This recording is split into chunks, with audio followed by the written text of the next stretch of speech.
Welcome to day two of promoting my novel, Dear to Saturn. This is a fantasy thriller that follows a wealthy Indian family. There's lots of twists and turns. There's that big romance aspect. And guys, I'm really passionate about this book. It's my debut, and I'm doing crazy things to help promote it. I have this goal of selling 1,000 copies during the first week. I know that's crazy, but I also know it's possible, and I really believe in this story. I believe it's worth it.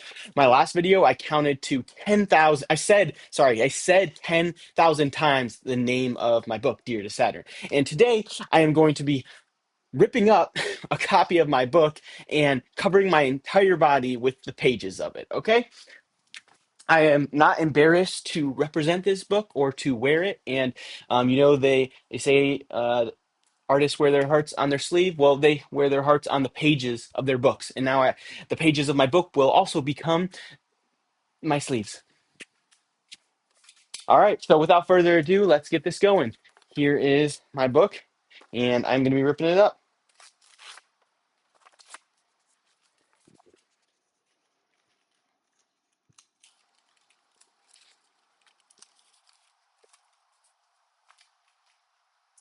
I figure that I should uh, obviously start with the cover, but at the same time, I think I should start not covering up my arms because I'll need to be using those. This is going to be a little bit different than yesterday's video because I have to do a lot of talking, whereas last time I had to do a talking, but I didn't have to think about what I was saying. I just said the same word over and over again. Wow, just ripping this baby up. Here we go. I'm still working on the cover. My book's almost 300 pages, so I need to get going, and this is going to take a minute. Feel free to skim through this video. You don't have to watch the entire thing, but I would appreciate you commenting, liking. Hey, you can go ahead and subscribe. I've been making videos since I was 11. I originally had a dream of being a YouTuber. I've always wanted to create content and tell stories, and I've tried that in so many different ways. I tried to write a book when I was 8. Like I said, I tried to be a YouTuber when I was 11, and I mean, I kept doing that. Uh, well, I still am kind of trying to do that, to be honest, but I'm not trying to really be a YouTuber, but I still post on YouTube as a way of sharing my stories and um, things that I'm working on. So, let's see here.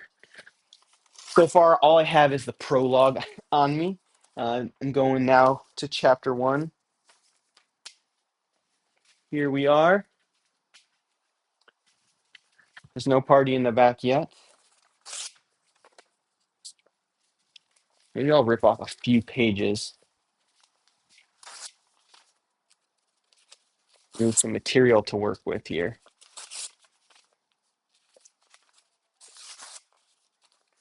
All right, that's good.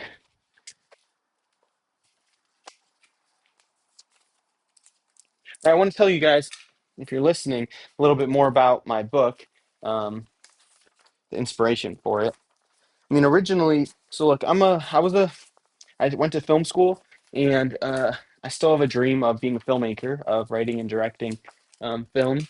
And you see this week, actually, Backrooms and Obsession are doing really well. These kind of horror films that were directed by some young guys, I think like 26 years old. So I'm 27, right around my age, and doing something like that is my dream. And if you look at the things I've worked on, I've been pursuing um, telling stories in that way for a long time, making short films. And every year I write one or two screenplays or pilots. And I have some stories that I'm really passionate about, like Grand Gestures, which is animated series I wrote the pilot for. Now I'm working on a graphic novel for that. But anyways, my screenplays, all these stories, I basically submit them to contests and um, to agents and managers and studios, and they kind of just sit on my desktop and nothing really happens with them. So I wanted to write a story, kind of going back to an older dream of mine of writing a book, and I kind of always held on to that dream, but I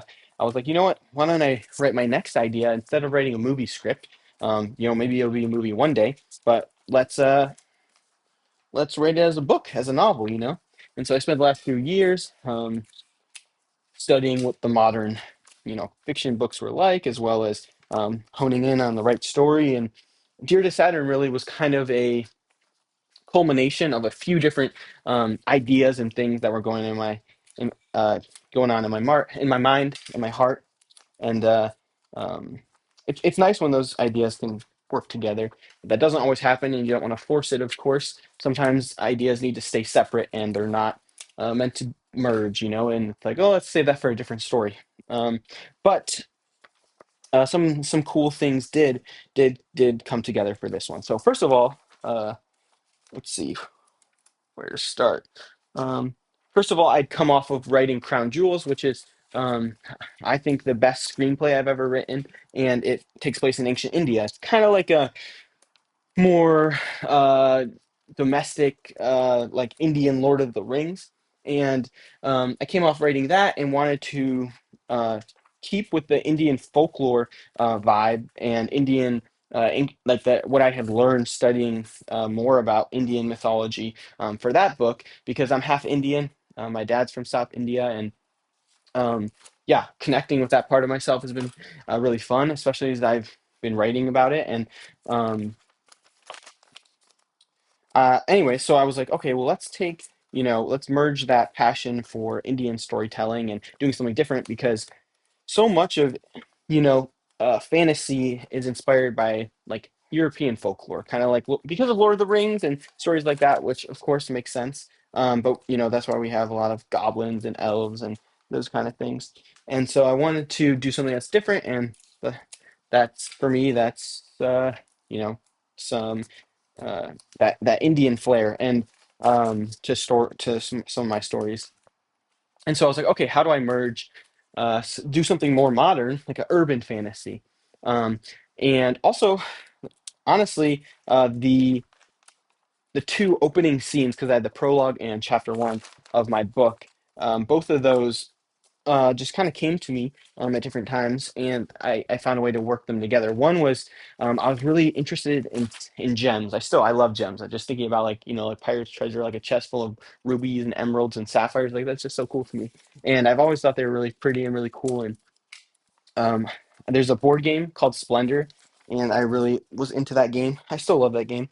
And there's sapphires, and I was doing research on sapphires, and it turns out that actually a lot of them are found in Sri Lanka, which is the island, right off of the Tamil Nadu area where my dad's from in South India. And so I was like, well, this is really cool. And actually, the etymology of the word sapphire literally means dear to Saturn. So um, when I heard that phrase for the first time, I was like, dear to Saturn. I was really fascinated and thought there was something there, like that could be the title of the book, which it is today. And uh, Saturn is a Hindu god, Indian mythology, and there's a lot of astrology connections there as well. So doing research for that was really interesting, and finding a way to connect that to this story. But again, like, right, I wanted it to be like an urban story. I wanted to write something in the modern world, because I just been steeped in writing something in like ancient India, and that's just a headache, of research and writing something in the past like that. And I wanted to write something modern. And I just love modern stories that have a really interesting, like, supernatural, fantasy, or magical kind of bend to them. So I was in the grocery store with my wife, and I kind of had this random thought of, like, how awkward it would be if this random girl, like an ex or something, just like ran up and straddled me or jumped on me. Like, what would I do, and what would she do? We'd both probably be trying to not act awkward about it. And what would the conversation afterwards look like? That was kind of my thoughts, right? It just came to me, that random thought, and that was what actually ended up being this scene, the opening scene of this book, Dear to Saturn. And this sort of love triangle affair temptation story, which is kind of where our story starts, where you know Kesh and Wendy, they have this happy good marriage, but they're in the grocery store and they run into this old flame of Kesh's, who's just really great and everyone loves her. She's super charming. When they're on their way to the Indian family festival that the Muthus are having, which is Kesh's family, And man, I'm just rambling here. I didn't have a plan for like if I was just gonna talk a bunch or do, I don't know. You can hear my son whining in the back. He's actually a very happy baby, but you know, we all need a good cry sometimes. All right, so I am around page like 30 right now, so I got some work to do. Um, how's my back looking? So we got random spots. Okay, need a. I don't have an insane amount of tape, so I'm trying to use these somewhat frugally. But all right, let's see. Page 32. Hopefully you guys can see me okay over there. I'm trying to do that so you can get the full body shot and see what's going on. But um, yeah, so I got about like 40 pages on me probably with the front matter. And I actually grabbed like some of the last pages. All right, so let's see. I'm just gonna grab a chunk off here.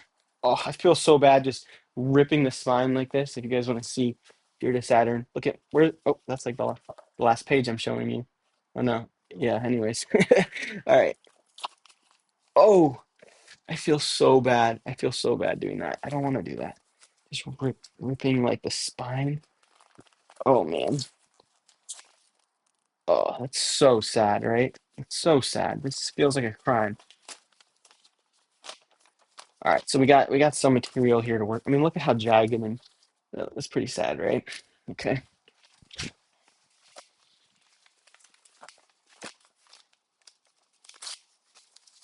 All right, we gotta tape these up. I need to tape these up. I need like a almost like a person. Just give me tape. Yeah. What? Silas? Hi. Are you watching, Daddy? Hi. Hi. I love you. Hi, baby. What? You can't come out here. Sorry. We're trying to not have my son see screens or beyond screens till a certain age. So, you know, can't show you him even though he's so cute.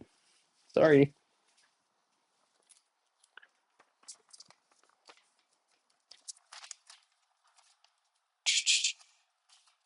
There's also a big theme of between parents and children in this book. Obviously, I mean, family dynamics is a major part of it. We have in-laws, Wendy being married into the family. We have, I mean, interesting dynamics with this matriarch grandmother who is really stubborn and kind of mean, and then also Kesha's parents. Kesha's mom is basically just a horrible person, and his dad is like very apathetic and not yeah, very interesting in his own way, and a bad parent in his own way. But then we have good examples of parents in the story as well. Um, and yeah, honestly, I mean it makes sense. Families are so important to us as humans, and that they are in the best of stories. And but for me, uh, man, struggling to find exactly where to put this. All of my stories kind of all have this parent-child um, theme to them, which is really cool. Um, Unintentional. When I look back, I see actually that a lot of them are father-son stories, or in this case, when these are female main characters, so it's more of father-daughter or mother-daughter. But um, the first book I wrote when I was 8 years old, actually, um, was about father and son. And my first screenplay I wrote when I was 18 or 19 also was about father son. So it's cool sometimes how you have certain themes that um, prevail through all of your stories, or at least a lot of them. Like the director of Parasite, the movie, a lot of his um, movies have to do with um, like poor versus the rich, and those kind of economical differences.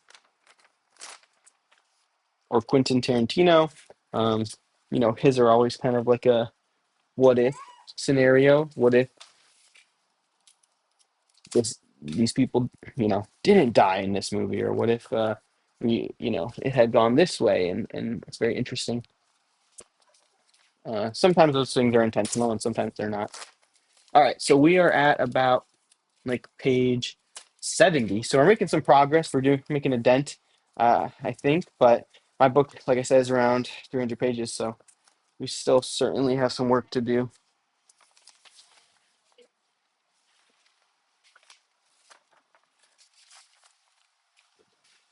Hey guys, how am I looking? Look like a walking book? Look like someone who believes in his story? I sure hope so.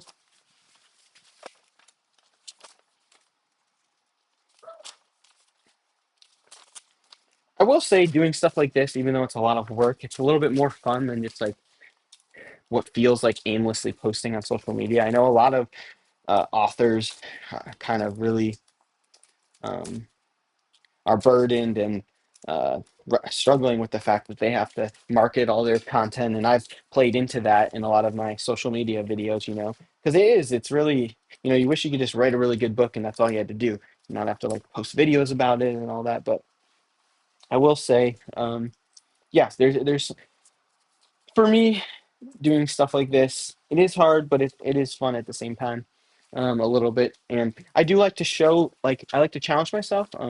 I have a dream, aside from being a successful film writer and director and author, of being on the show Survivor because I'm a super fan. And so anytime I do anything that's difficult like this, or like holding my son when my arms are really tired, I just think about, you know, this is training for Survivor when I get on one day. So I might even be able to use something like this, in one of my Survivor applications. I apply every year. So, but in general, which is chapter 7. Well, the opening page of chapter 7. I like to challenge myself and push myself, and I think that's one reason why I want to be on Survivor is to see, like how good would I really do, and how far would I really go, and what will be my own breaking points. Um, Sometimes we need those hard things in life or in a game, whatever, to um, show us, humble us.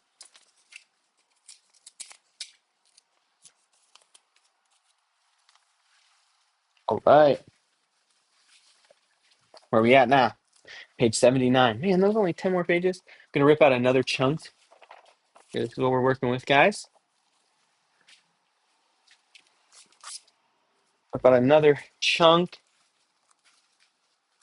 This really is just, oh, so sad.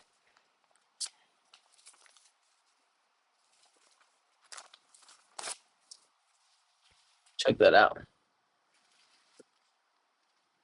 Sorry, I'm just thinking thumbnail, All right,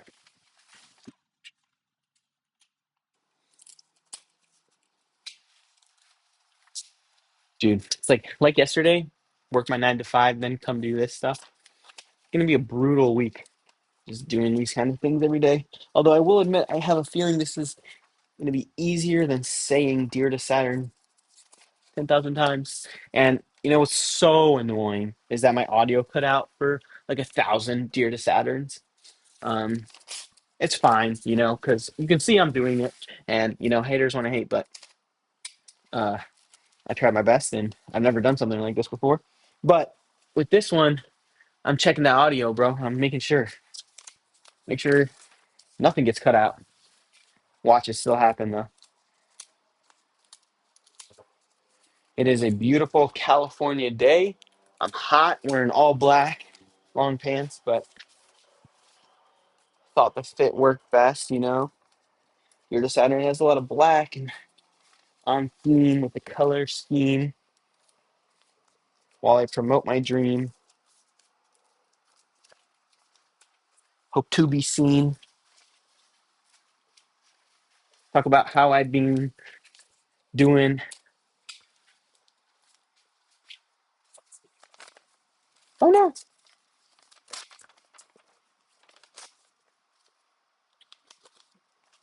I just want to say for anyone watching this who bought my book, maybe you're just not just maybe you're a family or member or a friend, maybe you're a total stranger. Thank you. Genuinely, thank you. Like for me, I really just want to connect with people in this way. There's something special about writing a story. I mean, obviously, there's so much work that there's, that goes into it. And for me, it is methodical and like a strategic, like I'm thinking about how to tell a good story. But at the same time, there's so much heart involved, not just because this is my dream or my career, but because like the things I put into my stories are the things that that I'm wrestling with or I'm passionate about. The themes, the story elements, that matter to my life, like the one that I'm living. Um, there's a lot of like I said, family dynamics. There's a lot of spirituality in these things, and that comes out of my relationship with God and comes out of my relationship with my family members, and um, yeah, there's a lot of heart in this, and I just want to say, like anyone who reads this story, I'm so happy to connect with you in this way. For you to get to see a part of me, or see an aspect of me, or get to know me in a way that maybe you couldn't, or maybe if you're a stranger, you never would have. So that's cool. That's the amazing thing about stories and about writing in general. It's like, I mean, language is incredible, right? Like that we can communicate with these words that you know we've made up, but then to be able to write it down, and you can communicate with generations in the past. You can communicate with people in the future, and you can basically get inside of someone's heart and mind in this incredible way. um, I truly believe in the magic of storytelling. I do believe in magic. I do believe in um, miracles, and I think that the natural things are supernatural things, and the supernatural things are the natural things. Um, there is so much beauty and power and magic in um, the life that we actually do live, and our imaginations are just a reflection or connection to that.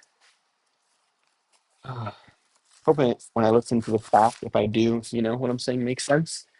I'm a little distracted taking this stuff all over my body.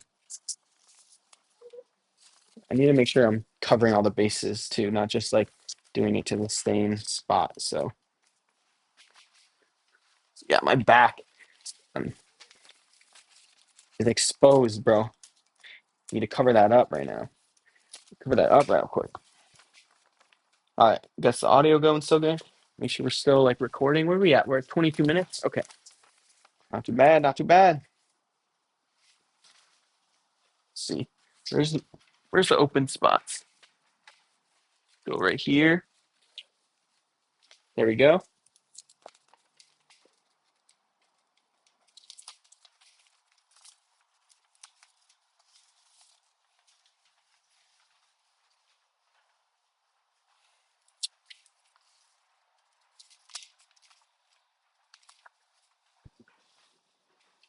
One thing, just a thought.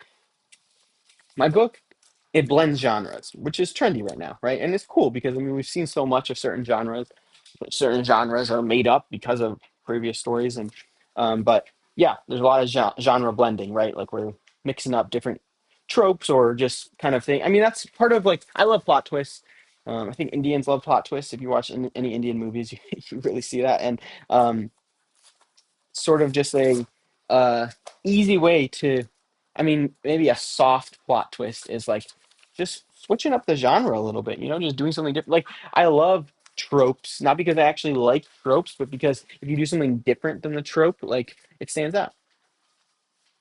Element of surprise.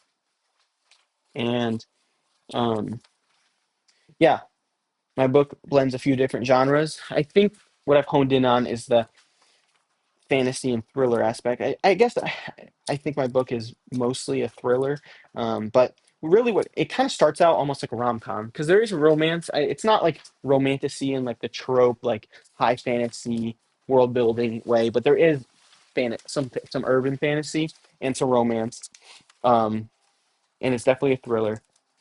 But it starts out like a rom com, then it turns into like a thriller, then it turns more like um, fantasy and um, philosophical even, which I know that those probably don't sound like they go together, but I could definitely make an argument for them that they do.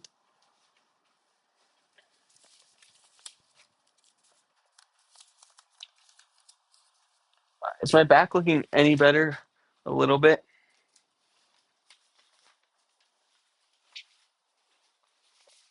I want to put more on my back without knocking off more of them.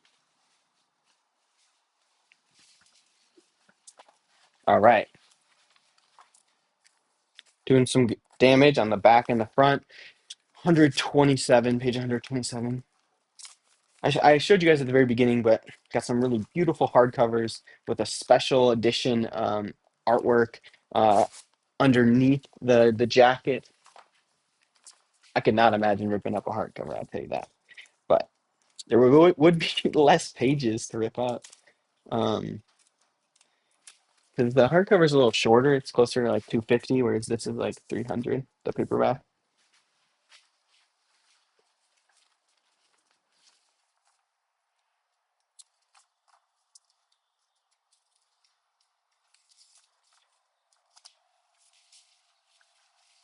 I feel like my legs actually have some pretty good coverage. I'm worried like it'll all just fall off. That's why I did that little jump. Kind of have this thing. My family, my siblings make fun of me for it, and I literally just went to go do it. It's like I just kind of like jiggle or like bounce a little bit, like just randomly. I don't know why. I mean, I'm very wiggly. My son's very wiggly like me, but like I don't know why I do this thing where it's like I just like if you watch my social media videos, you probably could see sometimes if it's not like cut a ton, you could see me um do a little like bounce. I don't know. This guy, my wife and I went out to dinner the other day, and this waiter, he like commented on it. Well, it was like a mix. See, I was sitting down in my seat, and I was like doing a little hop to like pull the seat underneath me, right? So scoot into the table. But it was also like my little like wiggle thing that I did, and he was like, that little hop was so cute that you did, and I was like, what? I didn't even know I did that. Oh, I was just scooting into the table.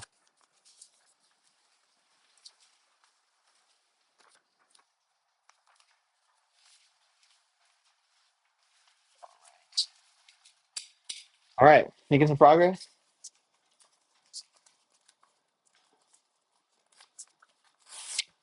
Oh yeah, that's a good one. That's a good one, huh?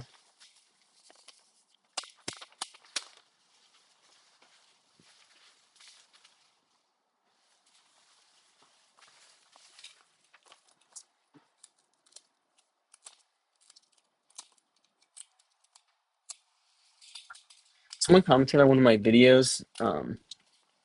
Forget which video it was, but they said something like, "You must really love to hear yourself talk." It's kind of mean. I don't know why they commented. I didn't understand like the context of what they meant. Like, were they saying just because I talked a lot in the video? But I bring it up because I know you're probably thinking the same thing. But I do kind of love to talk, you know? I mean, I wrote a book, so obviously I like using up a bunch of words. Or no, but hearing my own self talk. Is that what I said? That's what they commented.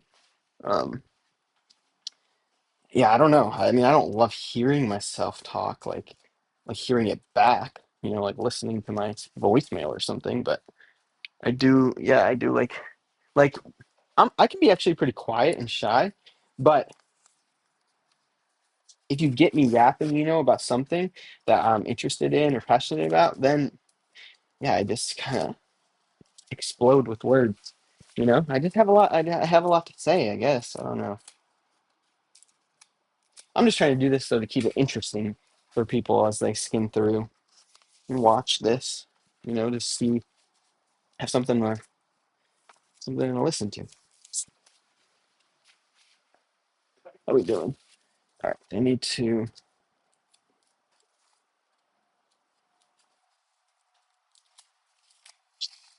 So action over here.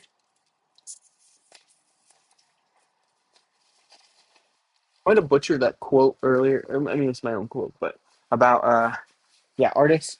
People say, well, hang on, what is it like? People wear their hearts on their sleeves. Artists wear their hearts on the page. Um,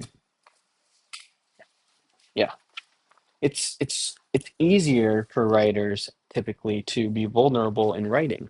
I mean, it's just you might think I love to talk and because I talk a lot right now, but like I feel like I'm not very articulate.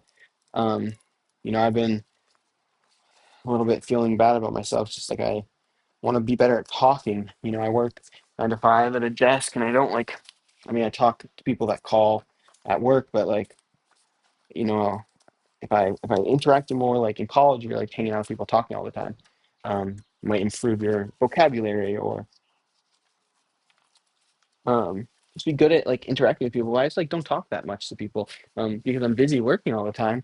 And honestly, writing that can hinder that. So it's good to like keep practicing that. Keep practicing talking to people, talking to strangers, talking to people that are different than the same like regular people that you talk to in your life. But I forget why I was saying that. Um,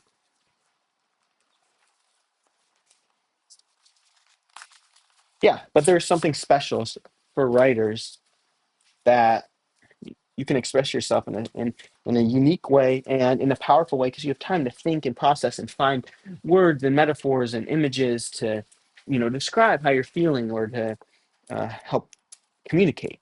I guess it's all about communication, and like writing is a special way of communicating, and so I'm grateful to have what I think is a skill for that.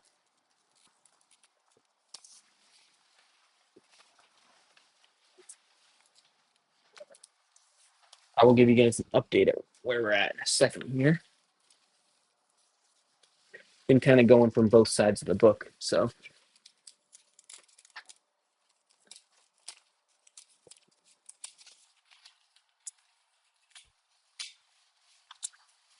I honestly don't have a ton left. Looks like about 120 pages actually.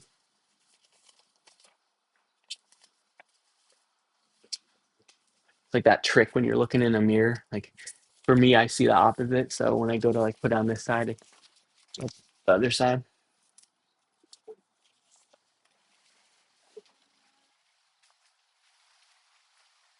Kind of, I don't know if you can hear it, but it's kind of like a mesmerizing sound, like the way they fluff like that. It's kind of cool. How's my back look? Looks pretty good actually.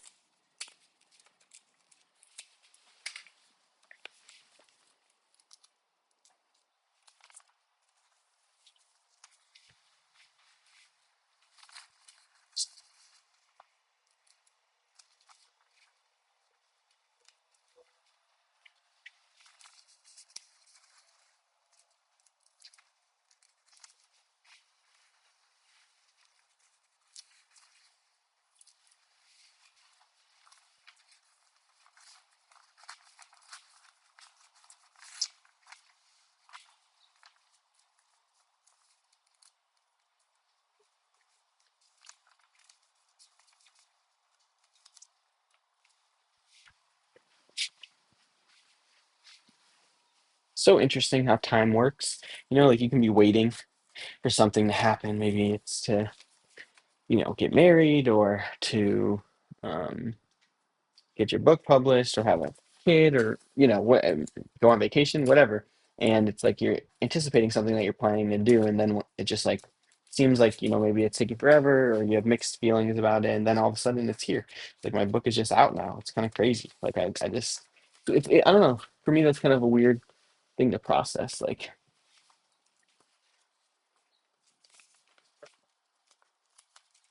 I'm grateful.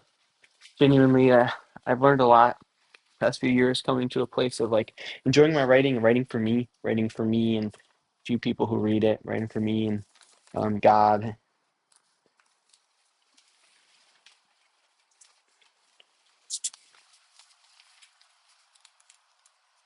There's something beautiful about creating art, not for the sake of being seen or making money. Of course, like I would love to have a career out of this, but doing it for the sake of art, for the like. I'm really big into thinking about your own story. Like the story I'm living is more important than any story I'll ever tell or I'll ever write.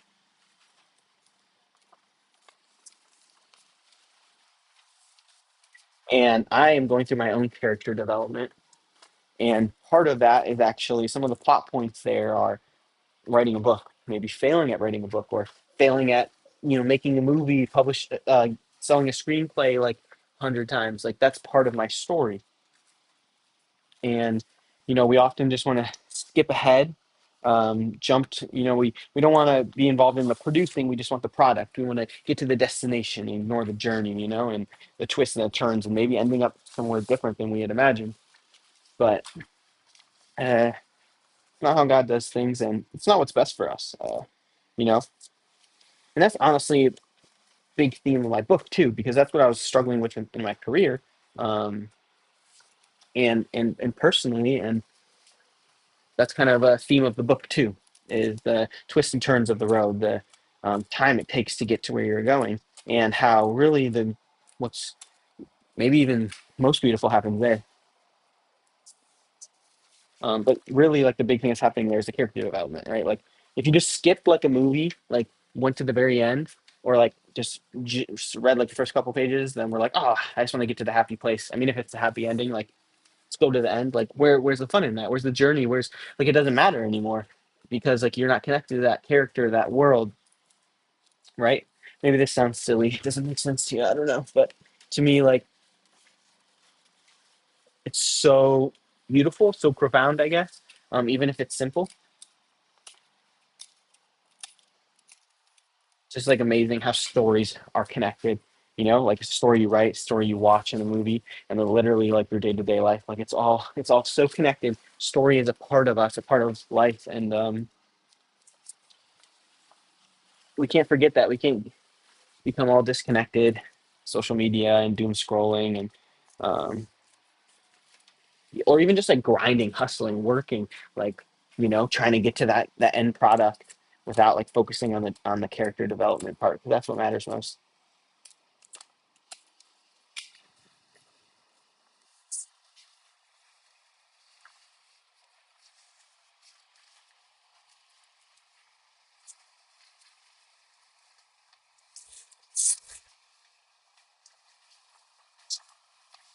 And we're getting there, guys. We are getting there.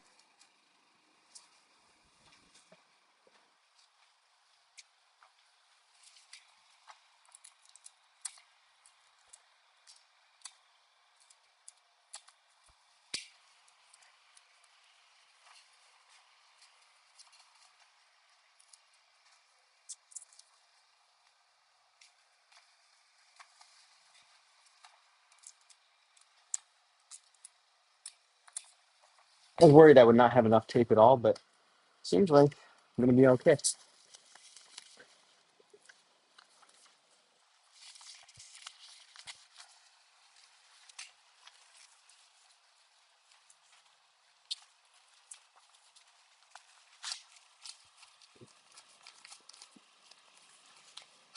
Check this out. What we call a spine.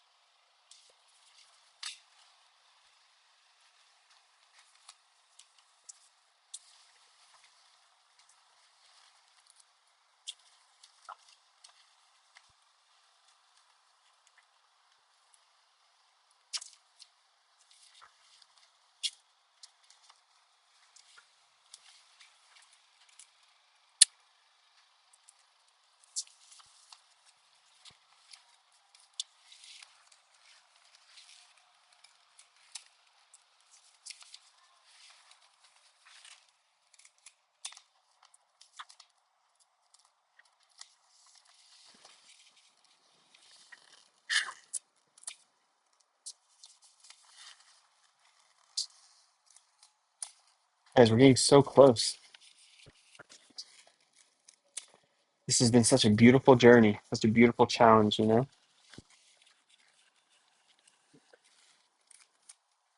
books are so organized, condensed. It's all just folded up into this little rectangle.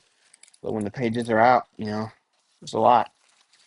Imagine trying to read a story like all over the place like this.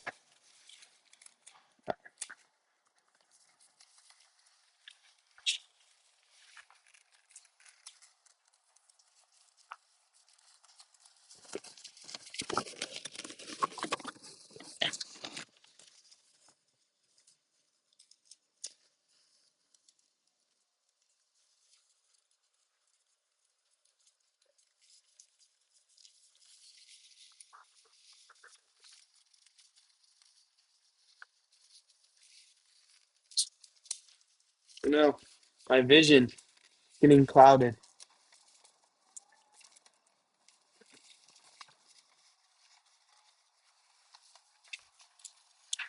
Oh no, I dropped the page. That is not acceptable. I know. Don't worry. You're striving for excellence here. Oh my, no. Pages are flying off me. But that's how it always is at the end of the journey. When you get really close, things start getting hard. They start getting challenging. You want to quit right before you're almost done. Can't give up now. Oh, the last 2 days I've been like, oh man, why am I trying to do all this crazy challenge stuff? Like this is a waste. Let's just stop and accept not defeat, but that we wrote a book and that's good enough. But and it is good, but we can make something more. We can make this gem of a book shine in more hands and more hearts. That would be amazing. All right, guys, my book is officially all over my body. I am completely covered. My book, yes, I am completely covered. I mean, as covered as I can be with 300 pages of a book. My book is Dear to Saturn. It is a thriller fantasy with some romance. It follows a wealthy Indian family, the Muthus.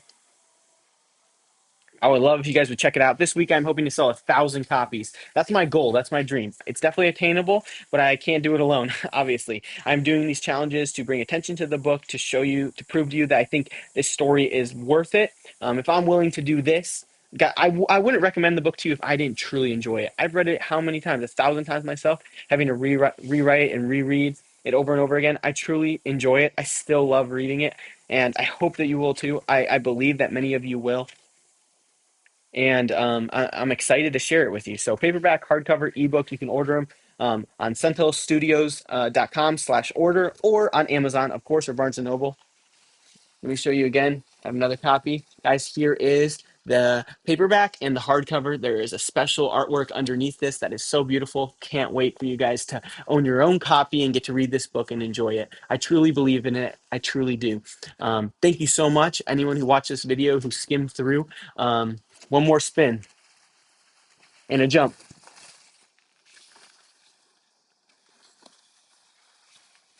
See you tomorrow.